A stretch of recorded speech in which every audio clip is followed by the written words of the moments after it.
मैत्रिणींनो नमस्कार. आपण पाहणार आहोत घरोघरी मातीच्या चुली. खूप मोठा असा ट्विस्ट समोर आलेला आहे. तर चला मग स्टार्ट करूया आजचा एपिसोड. ऋषिकेश त्याच्या बेडरूम मधून निघून जातो आणि बेडरूम मध्ये फक्त माया आणि जानकीच असतात. माया दरवाजा लावून घेते आणि जानकीला खूप गिल्ट फील होतं. ती रडत रडत मायाला म्हणते, माया असं कसं झालं ग? ऐश्वर्याचा खून माझ्या हाताने झाला आणि हे सगळं मी ऋषिकेशला सांगू शकत नाहीये.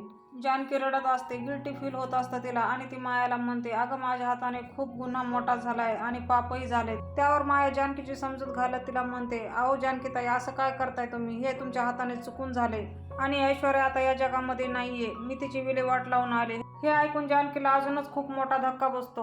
जानकी मायाला विचारते, अगं पण असं कसं शक्य? जानकी रडत रडत तिला म्हणते, मी तिला पाहिलं तेव्हा तिचा श्वास सुरू होता, जिवंत होती. त्यावर माया म्हणते, अहो जानकीताई, मी माझ्या या हाताने ऐश्वर्याला तिथे नेऊन टाकले. मायाच्या तोंडून आता खरं निघतं. ती म्हणते, माया पुढे म्हणते, मी तिला घेऊन जात होते तेव्हा ती मरणाशी झुंज देत होती. आता येवाना ती मेली ही असेल. हे ऐकून जानकीला अजूनच खूप मोठा धक्का बसतो आणि जानकी म्हणते, काय म्हणतेस तू? तू तिला तशाच अवस्थेमध्ये तिथे सोडून आलीस?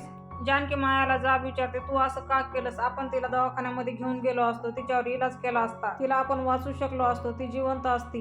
तू असं का केलंस? आणि त्यावर माया म्हणते, पण तुम्ही अडकला असता जानकीताई. माया जानकीला इमोशनल करत म्हणते, जर हे घरी कळलं तर जरा विचार करा काय होईल. सगळे रस्त्यावर येतील, तुमची मुलगी अनाथ होईल. हे तुम्हाला चालणार आहे का? माया पुढे म्हणते, मी सगळी विल्हेवाट लावली आहे, कोणाला काही शंका येणार नाही. आणि जानकी स्वतःशीच बडबडत म्हणते, मी हे काय केलंय? ऐश्वर्याचा खून केलाय आणि मी आतापर्यंत एकही गोष्ट ऋषिकेश पासून लपवली नाही. एवढी मोठी गोष्ट मी कशी लपवू आणि मी एवढा मोठा भार डोक्यावर घेऊन कशी जगू देवा? माया पुढे जानकीला म्हणते, अहो ती ऐश्वर्या किती बेकार बाई होती, किती त्रास दिलाय तिने तुम्हाला सगळ्यांना आणि अशा बाईसोबत हे असंच झालं पाहिजे. आपण असं समजूया की तिला तिच्या कर्माची शिक्षा मिळाली आहे. माया पुढे जानकीला म्हणते, तुम्ही आता हे सगळं विसरून जायचं, कळतंय ना तुम्हाला? आणि जानकी परत रडत रडत तिच्या हाताकडे पाहते आणि म्हणते, हे असं कसं झालं? माझ्या हाताने ऐश्वर्याचा खून झाला. जानकी ढासाढासा रडत असते आणि इकडे अवंतिका म्हणते, जानकी बहिणीने असं का केलं? त्या मायाला जानकी बहिणी घरात का घेऊन आल्या? आता हे पण प्रूफ झालं होतं की माया आणि ऐश्वर्या दोघी एकत्र आहेत. आणि अवंतिका सौमित्राला विचारते, तुला काय वाटतंय स्वामी? आणि तेवढ्यामध्येच ऋषिकेश तिथे येतो आणि ऋषिकेश त्यांना सांगतो, हे जे काही चालू आहे त्याच्यामध्ये ऐश्वर्या आणि मास्कमॅनचा संबंध आहे. मास्कमॅनने मायाच्या आईवडिलांना किडनॅप करून ठेवलं आहे. आणि इकडे लता काकूच्या रूममध्ये माया चक्रा घालत असते आणि स्वतःशीच विचार करते, ही जानकी एवढी इमोशनल फुल आहे ना, कधीपर्यंत गप्प बसेल हे काही सांगता येणार नाही. पण ती जर बोलली तर ती फसणार, हे मी तिला सतत सांगत राहील. माया पुढे म्हणते, उद्या चलून जर जानकी बोलली तर उद्याची साक्षीदार सुद्धा मीच असेल आणि तिला कसं गप्प ठेवायचं ह्याची मी बरोबर प्लॅनिंग केलेली आहे. जानकीला फसवण्यासाठी सगळे पुरावे माझ्याकडे आहेत आणि ह्या गेममध्ये ना आत्ता खरी मजा येते. हा विचार करत असतानाच ओवी पाठीमागून येते आणि गच्च मायाला पकडते आणि माया घाबरते. तिच्या पाठीमागून सारंग पण येतो आणि माया म्हणते, काय झालं? तुम्हाला झोपायचं नाहीये का? आणि त्यावर सारंग म्हणतो, अहो कशी झोप येणार? हे कसं चाललंय? कोण करतंय? ह्याचं तर काही मिळच लागत नाहीये. आणि परत मायावर संशय घेत सारंग विचारतो, तुम्हाला एक विचारू का? आणि त्यावर माया म्हणते, विचारा ना. आणि सारंग विचारतो, माया, जानकी वहिनीचा आणि अवंतिका वहिनीचा प्लॅन जो मी तुम्हाला सांगितला होता, तुम्ही कोणा तिराईत माणसाजवळ तो बोलला होतात का? आणि त्यावर माया नाराज होत म्हणते, म्हणजे तुम्हाला असंच वाटते का माझा ह्यात हात आहे? तुम्हाला अजूनही माझ्यावर संशय आहे ना? त्यावर सारंग म्हणतो, अहो तसं नाही, मी फक्त माझी मनातली एक शंका बोलून दाखवली. सारंग तिथून निघून गेल्याच्या नंतर माया रूमचा दरवाजा लावते आणि परत एक प्लॅन करते. ती म्हणते, या प्लॅनमध्ये ह्या खोट्या नाण्याचा मला पूर्णपणे वापर करता येईल, जसा मी ऐश्वर्याचा केला. ऐश्वर्या, काय झालं असेल त्या ऐश्वर्याचं? आणि इकडे कावेरी काकू आणि सयाजीराव ऐश्वर्याला फोन लावून बेजार असतात आणि कावेरी काकू देवाला प्रार्थना करत असतात, देवा माझी मुलगी जिथे कुठे असेल तिथे तिला सुखात ठेव, तू तिच्या पाठीशी राहा, तिला काही होऊ देऊ नको. सयाजीराव आणि कावेरी काकू आता दोघेही घाबरलेले असतात. कावेरी काकू सयाजीरावांना म्हणतात, तुम्ही एकदा बाहेर जाऊन पाहता का? माझा जीव खूप घाबरा झालेला आहे. त्यावर सयाजीराव म्हणतात, हो तेच करावं लागेल आता. आणि एखाद्याच्या माणसाला हाका मारतात. आणि इकडे जानकी तिच्या रूममध्ये रडत असते, स्वतःशीच म्हणत असते, हे पाप माझ्या हातातून कसं झालंय? ऐश्वर्या मला माफ कर ग. हे एवढं मोठं पाप घेऊन मी कशी जगू आता? माझ्या हातून हे काय झालंय? कसं घडलं? आणि जानकीला तो झालेला प्रसंग पूर्ण आठवतो. जानकी रडत रडत ऐश्वर्याची माफी मागत असते. ती म्हणते, मला माफ कर ऐश्वर्या, मी तुझ्या माफीच्या पण लायक नाही, एवढं मोठं पाप झालंय माझ्या हातून. आणि इथे आता मायाने जिथे ऐश्वर्याला टाकलेलं असतं तिथे आता ऐश्वर्याला शुद्धी आलेली असते. तिच्या बोटांची हालचाल चालू होते आणि थोडे थोडे ती डोळे सुद्धा उघडण्याचा प्रयत्न करत असते. एकंदरीत काय तर आईने केलेली देवाला प्रार्थना कामी आली म्हणायचे. ऐश्वर्याचे प्राण वापस आले. ऐश्वर्याचा रक्तबंबाळ झालेला हात आणि ती तसाच प्रयत्न करते उठण्याचा. कसं तरी ती सावरत सावरत उठून बसते आणि रस्त्यावर येते. पण ऐश्वर्याला खूप त्रास होत असतो. रक्ताच्या थारोळ्यामध्ये ऐश्वर्या असते. पोटातून रक्त वाहत असतं. आणि इकडे आशीर्वाद बंगल्यामध्ये सगळेजण डायनिंग टेबलवर जेवायला बसलेले असतात आणि जानकी जेवण वाढत असते. ऋषिकेश म्हणतो आपल्याला आता आपली कामं करत करत मायाच्या आईवडिलांना पण शोधून काढायचंय. त्यावर सौमित्र मायाला म्हणतो, तू तुझ्या आईवडिलांचे फोटो मला टाकून ठेव. मी माझ्या काही मित्रांना दाखवतो आणि शोध सुरू करतो. त्यावर सारंग म्हणतो, दादा तुला माझी काही मदत लागली तर मला पण सांग. आणि नाना म्हणतात, नाही नको, तू बाजार समितीच्या निवडणुकीवर लक्ष ठेव. नाना पुढे म्हणतात, यंदा सुद्धा आपला ऋषिकेश भरघोस मताने निवडून यायला पाहिजे, कळलं ना. त्यावर सुमित्रा आई म्हणतात, आपला ऋषिकेशच इलेक्शन लढणार आहे आणि जिंकणार सुद्धा आहे. त्यावर अवंतिका म्हणते, हो आई बरोबर आहे, पण यावेळेस सयाजीराव त्यांची पूर्ण ताकद लावणार आहेत. आणि पुढे ऋषिकेश म्हणतो, सयाजीरावच नाही, त्यांची 1.5 शहाणी मुलगी ऐश्वर्या पण आहे ना. असं म्हणतात जानकीच्या हातातून वरण सांडतं. हे पाहून जानकी सॉरी सॉरी म्हणते आणि सगळेजण तिला विचारतात, वहिनी तू ठीक आहेस ना, तुला काही झालं तर नाहीये ना. ऐश्वर्याचं नाव घेतलेलं असताना जानकी खूप बिथरून जाते, खूप घाबरलेली असते आणि ऋषिकेशला म्हणते, थांबा थांबा मी ते आवरून घेते. असं म्हणून ती किचनमध्ये निघून जाते. जानकी एक कपडा आणून ते वरण पुसून घेते आणि आता मायाला खूप टेन्शन आलेलं असतं आणि ती मनातल्या मनातच म्हणते, ही जानकी खूप मूर्ख आहे. हिच्या अशा वागल्याने सगळ्यांना कळेल की ही काहीतरी लपवतीये.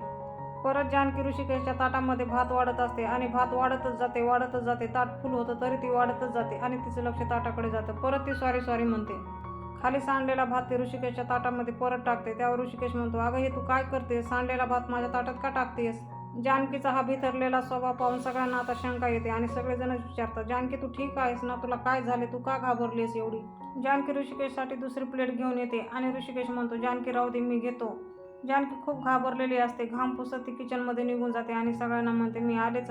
जानकीच्या मागोमाग माया जायला निघते. त्यावर सुमित्रा आई म्हणते, अगं तू जेवण सोडून कुठे निघतेस. त्यावर माया म्हणते, मी जानकीताईची मदत करते, त्या एकट्याच आहेत ना आणि अवंतिकाताईची पण तब्येत बरोबर नाहीये. त्यावर अवंतिका तिला थँक्यू म्हणते.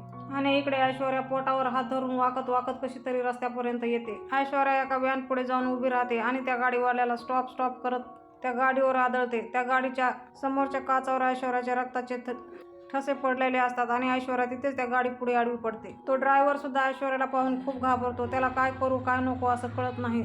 आणि इकडे आशीर्वाद बंगल्यामध्ये किचनमध्ये जानकी असते. तिच्या मागोमाग माया येते आणि मायाला म्हणते, अहो जानकीताई कसली तंद्री लागली आहे तुम्हाला, काय चालू आहे तुमचं हे, असं वागू नका हो तुम्ही. ऋषिकेश दादाच्या ताटामध्ये इतकं वरण भात वाढलं, तुम्ही खाली सांडेपर्यंत तुम्हाला लक्ष नाही. अहो असं वागू नका तुम्ही.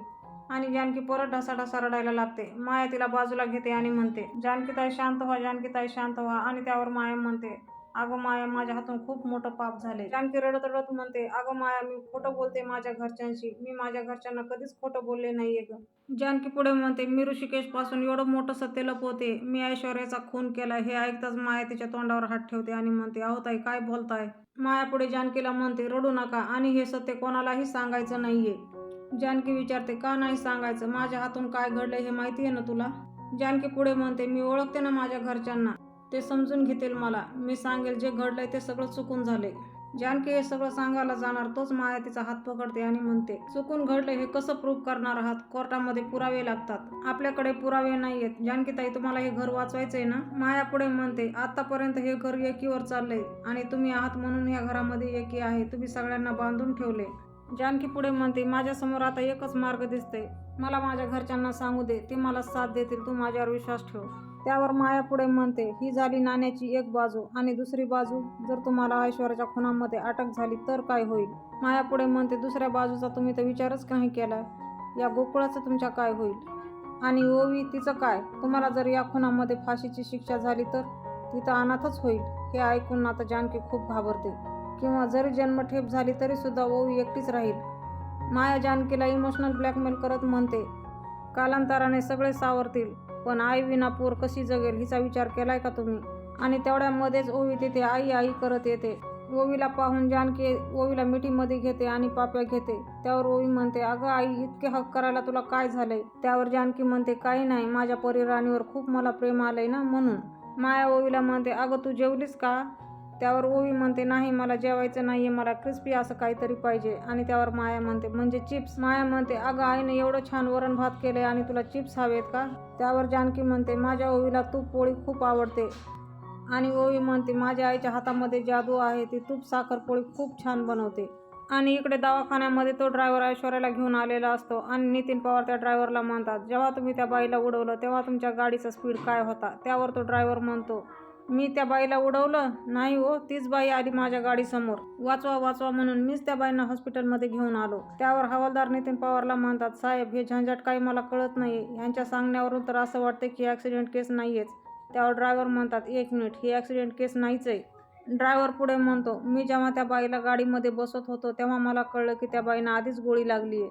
नितीन पवाराला धक्का बसतो आणि नितीन पवार म्हणतात, काय गोळी? आणि त्यावर हवालदार म्हणतात, म्हणजे ही आयटम 2 मर्डरची केस झाली ना साहेब. आणि तेवढ्यामध्ये तिथे डॉक्टर येतात आणि डॉक्टर म्हणतात, त्यांचा खून करण्याचाच प्रयत्न केला गेलाय आणि ते अजूनही शुद्धीवर आल्या नाहीयेत. त्या कोण आहे, त्यांची आयडेंटिटी काय हे अजून काहीच कळत नाहीये. हवालदार ड्रायव्हरला विचारतो, त्या बाई जेव्हा तुमच्या गाडीसमोर आल्या वाचवा वाचवा करीत तेव्हा त्यांच्या हातामध्ये मोबाईल, पर्स काही होतं का? त्यावर ड्रायव्हर म्हणतो, नाही हो, त्यांच्याकडे मला काही सापडलंच नाहीये आणि त्यावेळेस त्यांच्या हातात काय आहे काय नाही हे बघायची ती वेळच नव्हती, त्यामुळे मी त्यांना डायरेक्ट इथे घेऊन आलो.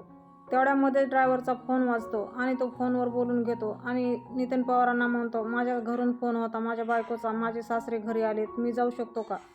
त्यावर नितीन पवार म्हणतात, तुम्ही कुठेही जाऊ शकत नाहीत, कारण चौकशी अजून पूर्ण झालेली नाहीये आणि हवालदाराला सांगतात, नीट चौकशी करा यांची.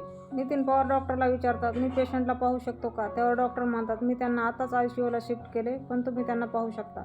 नितीन पवार ऐश्वर्या जिथे ॲडमिट असते त्या वॉर्ड पुढे जाऊन उभा राहतात आणि तिला पाहून त्यांना खूप मोठा शॉक बसतो आणि ते मनातल्या मनातच म्हणतात, अरे ही तर सयाजीरावांची मुलगी ऐश्वर्या आहे. डॉक्टर आणि नितीन पवार दोघंही ऐश्वर्याच्या बेडजवळ जातात आणि नितीन पवार डॉक्टरांना विचारतो, पेशंट कधीपर्यंत शुद्धीवर येईल? त्यावर डॉक्टर म्हणतात, म्हणजे त्यांची कंडिशन काय आहे? त्यावर डॉक्टर म्हणतात, क्रिटिकल आहे, गोळी काढली आहे पण ब्लड लॉस खूप झालेला आहे, त्यामुळे ते जिवंत राहतील याची जरा शंकाच आहे. त्यावर नितीन पवार खूप घाबरतात आणि विचारतात, काय?